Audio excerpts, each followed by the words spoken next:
तो hello friends, मैं हूँ स्नेहा तनवर और मैं मेरा एकदम न्यू चैनल लेकर आई हूँ आप लोग के लिए। कुछ बच्चों से रिलेटेड टिप्स है जो मैं इस चैनल पर शेयर करूँगी। अगर आपको अच्छा लगे तो आप प्लीज़ ये चैनल को सपोर्ट कीजिए, लाइक कीजिए, सब्सक्राइब कीजिए। और आपकी कुछ भी क्वेरी हो या आपको कोई आगे टॉपिक्स बच्चों से रिलेटेड तो आप उसे नीचे कमेंट बॉक्स पे लिख सकते हैं। तो आइए चलिए हम आज के टॉपिक के बारे में बात करें। तो आज का टॉपिक है स्किन केयर। बच्चों की स्किन केयर कैसी होनी चाहिए सर्दियों के टाइम पे। ये एक बहुत बड़ा टॉपिक है। बच्चों की जो स्किन होती है सर्दियों के टाइम पे, जो त्वचा होती है वो काफ़ी ड्राई हो जाती है।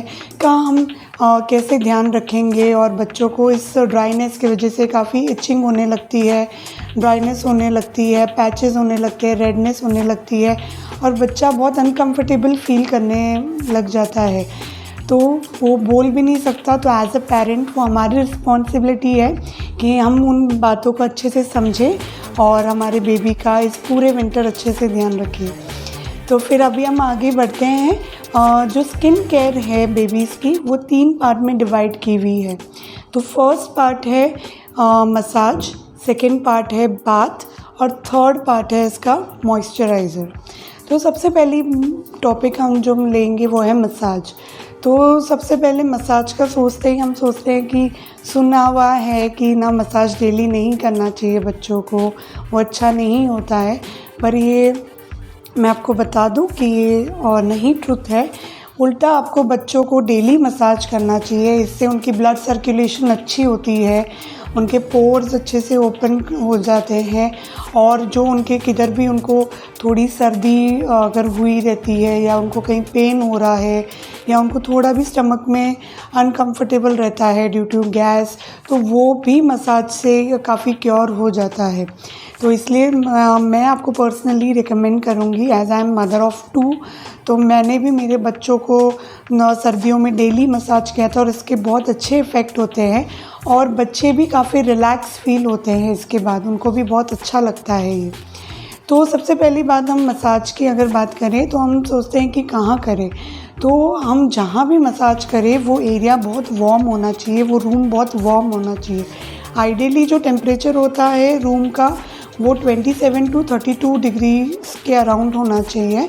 वो ज़्यादा ठंडा नहीं होना चाहिए वरना बच्चे को सर्दी लगने के चांसेस हो जाते हैं। इसलिए ये टेम्परेचर के बीच में ही अगर आपका रूम रहे, वार्म रहे, तो आप उसे मसाज दे सकते हैं।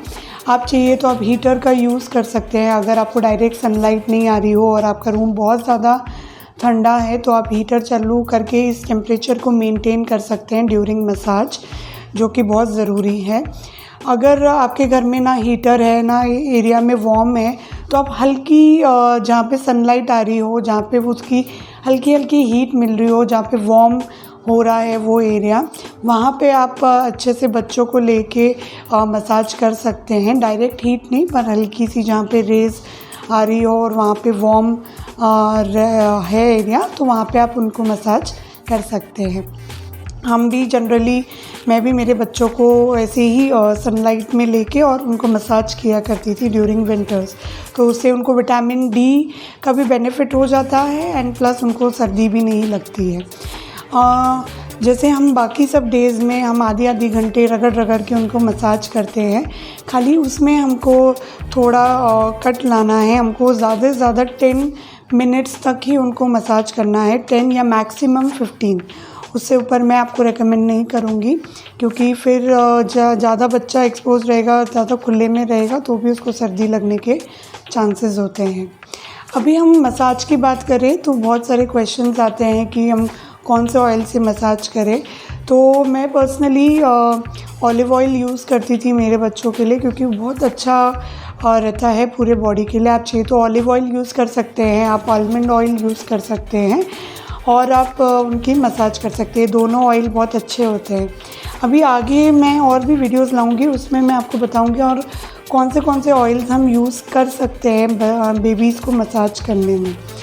और अगर आपके पास कोई एरिया जहाँ पे वार्म नहीं है, सनलाइट नहीं है, हीटर नहीं है, वहाँ पे एक और यूज़ कर सकते हैं कि आप बाथरूम में गर्म पानी ऑन कर दीजिए और उसे बंद कर दीजिए और थोड़े टाइम बाद आप देखेंगे तो बाथरूम थोड़ा वार्म जब हो जाएगा तब आप वहाँ पे बेबी को लेके जाके 5-10 मिनट तक आप उसको वहाँ पे मसाज दे सकते हैं, अगर आपके पास बाकी की सुविधाएं नहीं है तो।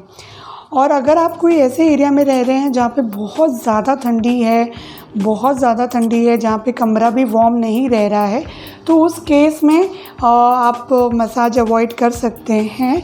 बट अगर आपके पास सनलाइट है या हीटर है या रूम वार्म है तो मैं आपको ज़रूर रेकमेंड करूँगी कि आप बच्चों को ज़रूर मसाज कीजिए।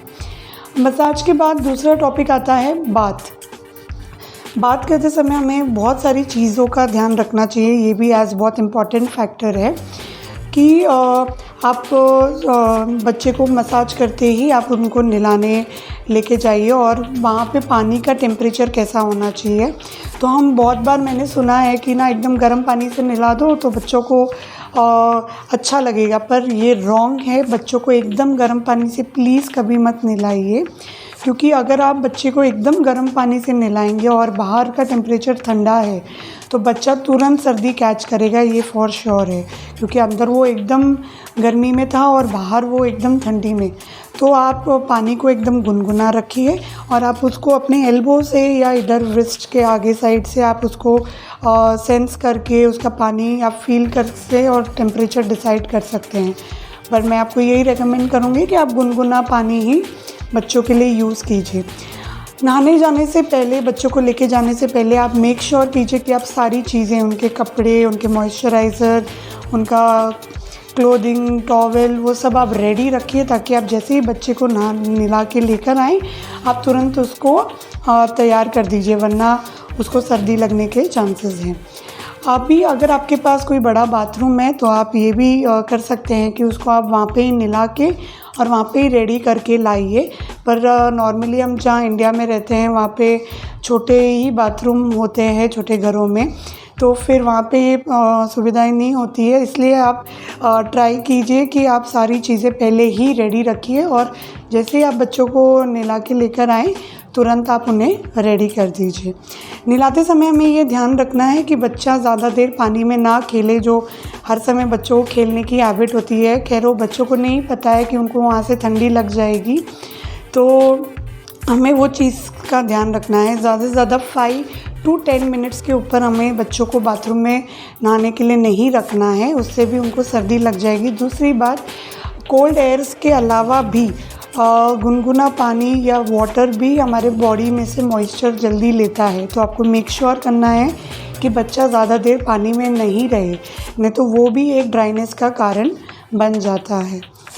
तो अभी हम थर्ड पार्ट पे आते हैं, वो है moisturiser, a very very important part. जैसे ही आप बच्चों को नहला के लेकर आते हैं तो आपको तुरंत उनको रब नहीं करना है, आपको नॉर्मल डैप करना है उनकी बॉडी को और उनको ड्राई करना है, पर एकदम ड्राई नहीं, हल्का हल्का पानी का थोड़ा वो मॉइस्चर रहे उनके बॉडी पे और फिर आपको मॉइस्चर लगाना है। उससे क्या होगा कि उनके जो पोर्स ओपन रहेंगे और वो मॉइस्चराइज़र आराम से हैंड्स, बॉडी पे, पूरे बॉडी पे अच्छे से लग जाएगा, तो इससे उनकी बॉडी जल्दी ड्राई नहीं होगी।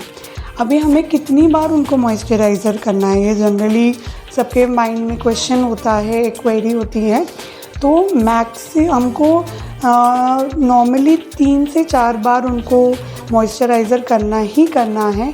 एंड सबसे इम्पॉर्टेंट है कि नहाने से पहले और सोने से पहले हमें उन्हें मॉइस्चराइज़र ज़रूर कीजिए, क्योंकि जब हम नहा कर आते हैं तभी भी हमारी पानी की वजह से, थोड़ी एयर की वजह से काफ़ी मॉइस्चर निकल जाता है बॉडी में से, तो हम तुरंत उसको मॉइस्चराइज़र लगा के वापस उनको मॉइस्चर दे सकते हैं। और सोने से पहले, क्योंकि जब हम सोते हैं तब काफ़ी एनवायरनमेंट कोल्ड होता है, तो उसकी वजह से भी हमारे बॉडी का काफ़ी मॉइस्चर रिमूव होता है, तो फिर इसलिए उस टाइम पे मॉइस्चराइज़र लगाना बहुत ज़रूरी है।